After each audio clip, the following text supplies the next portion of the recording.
Hello student, you are watching SVC tutorial. Student, today's topic is dimension. हमने अपनी पहली video में physical quantity, derive quantity, fundamental quantities इन सब के बारे में सीखा था और उनसे कंसर्न यूनिट्स जो छोटी यूनिट्स हैं और बड़ी यूनिट्स हैं इन सभी यूनिट्स को भी हमने सीखा था। हमने पैरेलैक्स मेथड को भी सीखा था कि पैरेलैक्स मेथड का यूज़ कहाँ करते हैं। स्टूडेंट्स, आपने वॉच किया, सपोर्ट किया, थैंक्स अ लॉट।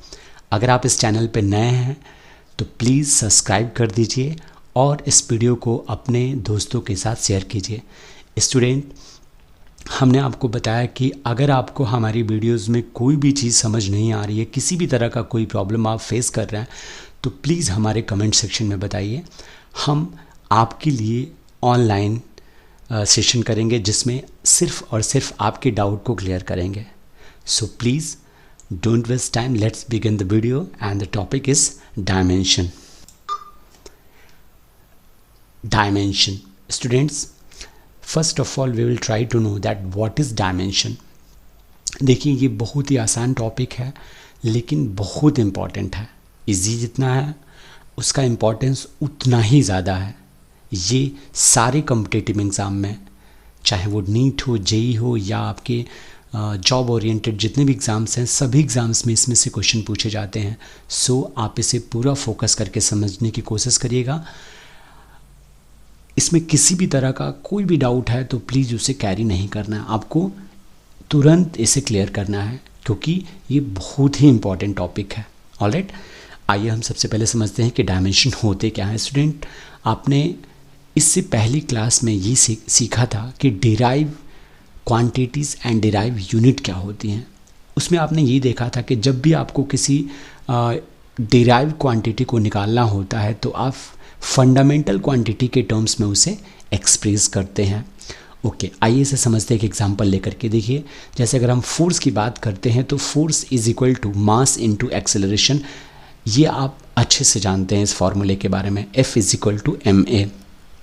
ओके, अगर आप इस फॉर्मूले को अभी तक नहीं जानते हैं तो इसे हम इस क्लास में भी सीखेंगे, क्लास 11th में भी इसे पढ़ेंगे। Force is equal to mass into acceleration. Student, यहाँ पे हमें समझना पड़ेगा मास तो एक फंडामेंटल क्वांटिटी है लेकिन एक्सेलरेशन फंडामेंटल क्वांटिटी में नहीं आती है। इसके लिए हमें एक्सेलरेशन को भी फंडामेंटल क्वांटिटी में चेंज करना पड़ेगा। आइए इसे समझते हैं। एक्सेलरेशन को आप जानते हैं, acceleration is equal to what, change in velocity, that is dv upon dt। आप इसे लिखते हैं change in velocity upon time taken. तो फाइनली आप इसे कह सकते हैं कि ये वेलोसिटी एंड टाइम के टर्म में आप इसे रिप्रेजेंट कर सकते हैं, वेलोसिटी अपॉन टाइम। और वेलोसिटी क्या होती है? वेलोसिटी होती है डिस्टेंस अपॉन, वेलोसिटी को डिस्प्लेसमेंट से आप रिप्रेजेंट करते हैं तो डिस्प्लेसमेंट अपॉन टाइम। तो वेलोसिटी आपका हो गया डिस्प्लेसमेंट अपॉन टाइम एंड इसके डिनोमिनेटर में ऑलरेडी टाइम है तो ये क्या हो जाएगा? ये formula displacement upon time square.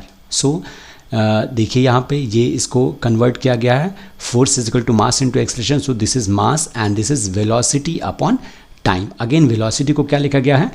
Distance या displacement upon time. And distance और डिस्प्लेसमेंट जो होती है वो क्या है? लेंथ है। आप उसे लेंथ कहेंगे कि वो लेंथ है क्योंकि हमें इन सभी क्वांटिटीज़ को फंडामेंटल क्वांटिटीज़ के टर्म्स में लिखना है।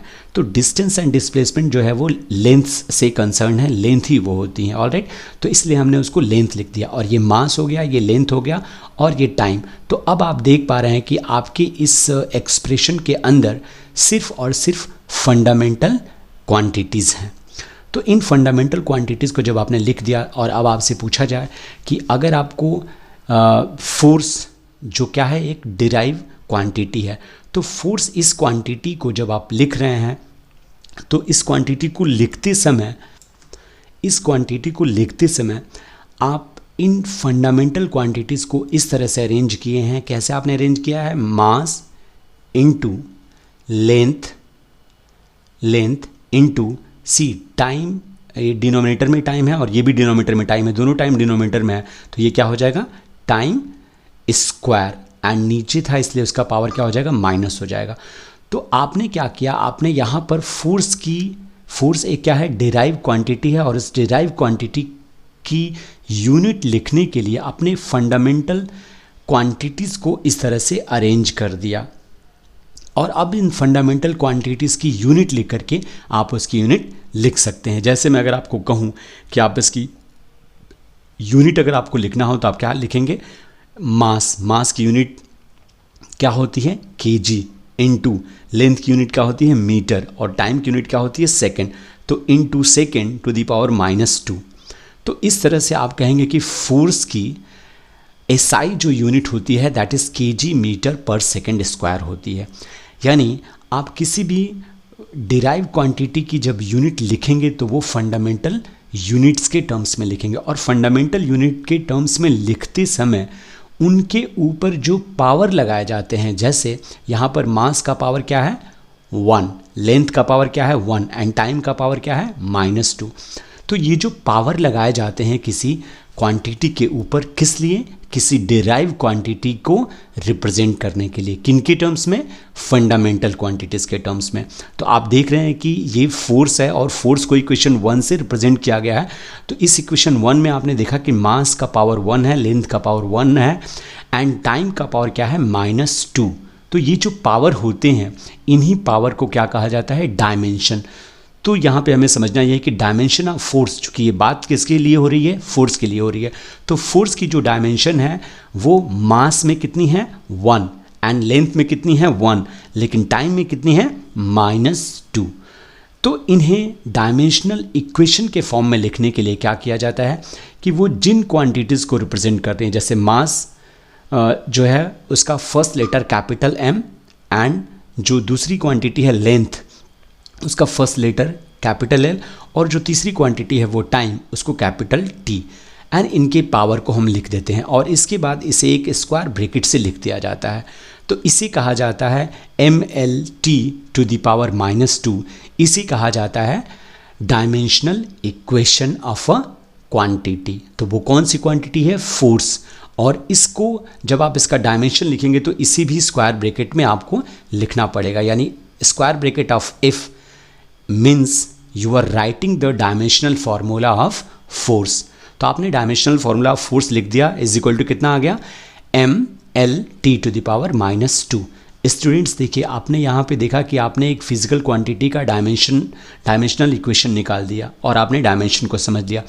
आपने यहाँ देखा होगा कि किसी भी क्वांटिटी का अगर आपको डायमेंशन पूछा जाए कि उसका डायमेंशन क्या होगा, उसके लिए क्या ज़रूरी है, उसके लिए ज़रूरी है कि आप उस क्वांटिटी के फॉर्मूले को समझें, जानें। जैसे आपको यहाँ पे पता था कि force is equal to mass into acceleration होता है। अगर आपको ये नहीं पता होता तो क्या आप इसका डायमेंशनल इक्वेशन निकाल पाते? बिल्कुल नहीं निकाल पाते। इसलिए आपकी बुक में फिज़िकल क्वांटिटीज़ का दूसरी क्वांटिटीज़ के साथ रिलेशन दिया हुआ है, यानी आप कह सकते हैं कि फार्मूला दिया हुआ है। सो प्लीज़ आप उन सभी फार्मूलों को कुछ ग्रुप बना करके, जैसे 5, 10 इस तरह से कुछ फार्मूलाज का ग्रुप बना करके हर रोज़ आप लर्न किया करिए। ये चैप्टर आपके लिए बहुत इंपॉर्टेंट है, और ये सिर्फ 11th नहीं बल्कि 12th में भी इससे क्वेश्चन पूछे जाते हैं। यानी कोई क्वांटिटी दी जाएगी और उस क्वांटिटी का आपको डायमेंशनल इक्वेशन निकालना रहेगा। सो प्लीज़ आप इसके ऊपर पूरा फोकस करिए और क्वांटिटीज़ का फॉर्मूला जो एक दूसरे से रिलेटेड है उनको लर्न करिए आप। आइए हम यहाँ पे समझते हैं कुछ क्वांटिटीज़ को जिनका डायमेंशनल फार्मूला सेम है। आप यहाँ पे देख पा रहे हैं कि एक तरफ डायमेंशन इक्वेशन है और दूसरी तरफ वो क्वांटिटीज़ है, जैसे frequency, angular frequency, angular velocity, velocity gradient and decay constant. ये इतनी सारी क्वांटिटीज़ का डायमेंशनल फार्मूला यही है। सिर्फ क्या है, m to the power 0, l to the power 0, t to the power 1। Work, internal energy, potential energy, kinetic energy, torque, movement of force, इन सब की सबका जो डायमेंशनल फार्मूला है m power 1, l power 2, t to the power -2। इस तरह से बहुत सारी क्वांटिटीज़ को एक तरह से सेग्रीगेट किया गया है यहाँ पर एक चार्ट में, और ये दिखाया गया है कि बहुत सारी क्वांटिटीज़ का डायमेंशनल इक्वेशन एक हो सकता है। आइए हम इसे समझने की कोशिश करते हैं कि कैसे ये दो क्वांटिटीज़ एक हो रही हैं। आइए इसे समझते हैं हम। जैसे हमें देखना है प्रेशर, हम आइए से चेक करते हैं प्रेशर इज इक्वल टू, आपने पढ़ा है अपनी छोटी क्लासेस में, हमने एग्जांपल इसीलिए लिया है आपसे कि आप इसे आसानी से समझ पाएँ। प्रेशर इज इक्वल टू होता है फोर्स अपॉन एरिया। तो सबसे पहला काम ये है, हमने आपको बताया था कि किसी भी क्वांटिटी का डायमेंशनल फार्मूला आपको लिखना है तो उसके लिए उस क्वांटिटी का दूसरी क्वांटिटीज़ के साथ रिलेशन पता होना ज़रूरी है, यानी उसका फार्मूला पता होना ज़रूरी है। अगर आपको उनका फार्मूला पता नहीं होगा तो आप डायमेंशनल इक्वेशन नहीं निकाल पाएंगे। आपने देखा कि अभी अभी आपने फोर्स का डायमेंशनल इक्वेशन निकाला था और वो डायमेंशनल इक्वेशन कितना आया था, m power 1 l power 1 and t to the power -2। तो हम इसके बारे में वर्क नहीं करेंगे क्योंकि हमने ऑलरेडी अभी निकाला हुआ, हम एरिया की बात करेंगे। तो आइए एरिया को समझते हैं। जब एरिया को आपको कहा जाएगा कि एरिया को अगर आपको लिखना होता है लेंथ के फॉर्म में तो कैसे लिखते हैं, लेंथ इनटू ब्रेथ। इसकी यूनिट क्या होती है, इसकी यूनिट होती है मीटर स्क्वायर। तो आप इसकी एरिया का अगर आपसे यूनिट पूछा जाए तो आप मीटर स्क्वायर कहते हैं, और मीटर किसको रिप्रेजेंट करता है, लेंथ को। तो इसका अगर डायमेंशनल फार्मूला आपसे पूछा जाए तो लेंथ मतलब कैपिटल L और इसका पावर कितना हो गया 2। तो ये इसका डायमेंशनल फार्मूला हो जाएगा, किसका, एरिया का। और फोर्स का डायमेंशनल फार्मूला आपने अभी अभी निकाला है। तो आइए हम यहाँ पर प्रेशर का डायमेंशनल फार्मूला समझने की कोशिश करते हैं। तो प्रेशर का डायमेंशनल फार्मूला क्या हो गया, प्रेशर का dimensional formula that is you will write in a square bracket is equal to force का dimensional formula and upon area, dimensional formula of area. आप इन्हें दोनों को लिख देंगे। इसके बाद इन दोनों को लिखने के बाद आप क्या करेंगे कि आप इनके डायमेंशनल फार्मूले को पुट करेंगे यहाँ पे। आइए इन्हें पुट करके हम समझते हैं कि क्या होगा हमारा next equation, that is it will be ml t to the power -2 in bracket upon a that is l square. अब हम इसे सिंप्लीफाई करेंगे। स्टूडेंट्स, आपने इस तरह के बहुत प्रॉब्लम सॉल्व किए हैं पिछली क्लासेस में, इसलिए मैं समझता हूँ कि यहाँ सिंप्लीफिकेशन में आपको कोई प्रॉब्लम नहीं आनी चाहिए।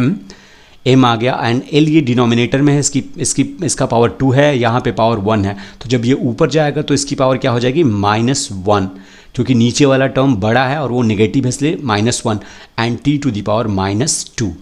तो इस तरह से आपने देखा कि प्रेशर का डायमेंशनल फार्मूला क्या आ गया, प्रेशर का डायमेंशनल फार्मूला आ गया m l power -1 t to the power -2। Force के बाद हमें समझना है नेक्स्ट जो टर्म है दैट इज स्ट्रेस। स्टूडेंट, आप स्ट्रेस के बारे में शायद नहीं जानते होंगे। आप क्लास 11th में इलास्टिसिटी चैप्टर में stress and modulus of bulk, Young's modulus, bulk modulus, modulus of rigidity, energy density, ये सारी क्वांटिटीज़ को आप क्लास 11th और क्लास 12th में पढ़ेंगे। कुछ क्वांटिटीज़ इसमें ऐसी मिलेंगी आपको जो 11th में है और कुछ क्वांटिटी जो है 12th में है। आपको यहाँ पे ये समझना है कि फिजिक्स के अंदर जितनी क्वांटिटीज़ हैं, चाहे वो 11th में है या 12th में है, सभी क्वांटिटीज़ को आप इस चैप्टर के अंदर उनका डायमेंशनल फार्मूला निकालना सीखेंगे। तो आइए हम स्ट्रेस की बात करते हैं। स्ट्रेस, देखिए स्टूडेंट, जब आप स्ट्रेस के बारे में पढ़ेंगे तो स्ट्रेस का भी जो फार्मूला होता है वो होता है stress is equal to force upon area. आप इसी क्लास 11th में पढ़ेंगे, लेकिन इसका फार्मूला होता है फोर्स अपॉन एरिया, और प्रेशर का भी फार्मूला यही था, फोर्स अपॉन एरिया। इस तरह से जब आप इसकी वैल्यूज़ को रख करके आप इसको फंडामेंटल यूनिट्स के टर्म्स में जब इनकी यूनिट को रिप्रेजेंट करेंगे तो फाइनली आप देखेंगे कि स्ट्रेस का भी जो फार्मूला आपको मिलेगा वो क्या मिलेगा, स्ट्रेस का जो डायमेंशनल फार्मूला मिलेगा वो भी एग्जैक्टली यही मिल जाएगा, m power 1 l power -1 and t to the power -2। तो यहाँ पर स्टूडेंट आपको ये पता होना चाहिए कि जिस भी क्वांटिटी का आप डायमेंशनल फार्मूला लिखना चाहते हैं तो आपको उस क्वांटिटी का फॉर्मूला पता होना चाहिए, यानी वो क्वांटिटी किन किन क्वांटिटी से लिंक है, किन किन क्वांटिटी से उसका लिंक है और वो रिलेशन किस तरह का है, वो मल्टीप्लिकेशन में है, वो डिवीज़न में है, या वो किस तरह से है।